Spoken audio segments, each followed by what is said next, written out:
Well, the cartoon at the center of the controversy was created by Jeremy Nell. He joins me now on the line to give me his reaction to the controversy that's on the go. Jeremy, good afternoon. Thank you for joining me. So, take me through your cartoon. What were you trying to communicate in this particular piece? Well, the cartoon is really just an attempt to ridicule sort of collectivist groupthink. It's promoting individualism, and people have clearly misunderstood that. You're saying people clearly misunderstood that? Yeah, definitely. I mean, they've attached entire population groups. The cartoon specifically shows two individuals in a bar. Yeah, in fact, we have the cartoon up, and I think the part that people found offensive is where the character of the white man saying to the person, you know, presumably clad in EFF colors, you should be jailed for raping my wife.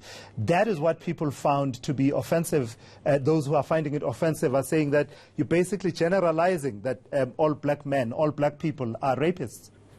No, of course not. I mean, if someone thinks that I'm suggesting that, then they clearly don't understand satire. The purpose of the cartoon is to show that if somebody accuses me of something for which I'm innocent, then it's not right that in return I accuse them of something for which they are innocent. That's the point. So if somebody, as per the cartoon, the character is being accused of stealing land, and then he is responding by saying, well, you raped my wife. And then the other guy says, well, I didn't do that. And he says, well, exactly, that's correct. And that's what it is, because I don't want to be accused of something that I haven't done. Yeah, but it's a bit tricky, though. You're saying that you were ridiculing, race generalizations. Rape is hardly a race generalization. Rape happens across all, races. So I don't understand. It doesn't really match with what you were trying to do. Why do you say that? Because rape happens across all races. So if you use it as a generalization directed at the black person character in your cartoon, it hardly has the effect you are going for. Yes, you're correct. I am using it as a generalization. I'm making the point that the generalization is not warranted. That's the point. So what you just said is precisely the point. And talk to me about, the one accusation has to do with stolen land, and the other accusation has to do with a crime, the crime of rape, right? Yes. Do you accept that the issue of land is a social justice, historical issue that's pending to be addressed in this country, regardless of how it's expressed, whether people say the land was stolen or the land was taken, whatever the expression is? Do you accept that there's a social justice, historical foundation for that particular narrative? Yes, absolutely. 100% agreed, yes. So when you accept that, how do you equate that with a crime of rape? Well, because theft is a crime, isn't it? But in the issue around land, is the wording theft the issue, or is it the issue of land? That's really the issue. Well, I'm making the point that one person is being accused of committing a crime, and so then the other person is being accused of committing a crime, because land theft is supposedly a crime, not so? I'm making the parallel between two crimes. And here's the thing. If you've stolen something, then you've committed a crime. But if you haven't stolen anything, then you haven't committed a crime. If you haven't raped anybody, then you haven't committed a crime. The fact that people get offended by the usage of rape, that's unfortunately not really my problem. That is a burden to carry. And I'm using it deliberately to be provocative, because I'm making the point that if I, as an individual, keep getting accused of something that I haven't done, then I'm going to show you in return what it feels like. Jeremy, tell me, when you understand your history, the dispossession of black South Africans of their land, was that a peaceful process? I'm sorry, the phone broke up. I'm asking if, in your understanding of South African history, the dispossession of black South Africans of their land, was it a peaceful process? Look, land has been dispossessed, but I'm not bringing that up in the cartoon. I'm merely speaking about an individual who's being accused of something that he hasn't done. And I'm ridiculing. Helen was quite correct when she said that race generalizations are not right. That's the purpose of the cartoon. I'm pointing out that race-based generalizations are not good. So we'll get to that, Jeremy. I'm trying to take you to the issue around the question of theft.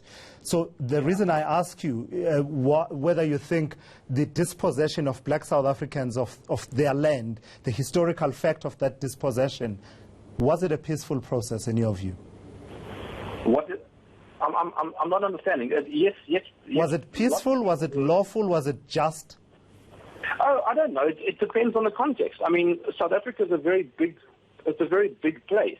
There were people living all over Southern Africa. Yes, people were treated unfairly, and in some cases people weren't. It just depends on where exactly you're talking and what year. Everything depends on the context. The context being the 1913 Native Lands Act, for example. Yes, correct.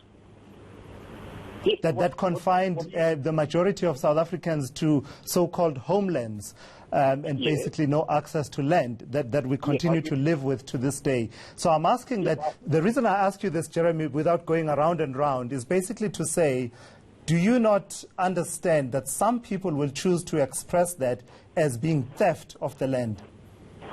Yes, but how does that relate to my cartoon? You're having a discussion now about history, and I'm merely poking fun at people being accused of things for which they are innocent. I'm sorry, Jeremy. The issue you raised takes us to history, though. If you are going to be making this commentary, it has to be historic. Not necessarily. Why must it fulfill those parameters? You raised the issue of land, Jeremy, in a country where the history of land has a historical context. Yeah, but again, I'm not arguing that. I'm simply saying that if you as an individual accuse me as an individual of stealing something, that's a profoundly dangerous accusation. An accusation that is made within a particular history, and I don't necessarily, vouch or agree with this characterization, but I understand where the people who are using it are coming from, given our historical context. That's the point I've been trying to make with you for the last few minutes. Yes, but what you're doing is that you're creating a collectivist generalization of all people who were affected. Now, I'm not doing that in the cartoon. I'm specifically doing the precise opposite. I'm actually celebrating the idea of individualism. I'm not denying any historical injustices, and I've never done that. I agree with you. I'm simply stating that when you remove the individual from the equation and you start seeing people as some sort of proxy for a greater number of people, we end up going down a very slippery slope. I am an individual with my own life experience, and I do have my own story to tell, as do you. And I don't go around accusing you of all sorts of things that you haven't done. You know what I mean? That's the point of the cartoon, that we have to come back to excuse me, we have to come back to a space in which we can separate collectivism, okay, and individualism. That's the purpose of the cartoon. I'm not a proxy of a million people. I am myself. I am an individual with my own thoughts, and I do not represent anybody else other than me. Does that make sense to you? It makes sense the way you are putting it, but it still leaves me with many questions, Jeremy, and I'm unfortunately running out of time, and I think I've heard you, but let me ask you lastly then, those people who are saying that you are suggesting that all black people, all black men are rapists, have it completely wrong, and you have no reason to regret the work that you've put out. No, I stand by what the cartoon I've done. I'm not making that suggestion in the slightest, and if people read into it like that, then that's their problem.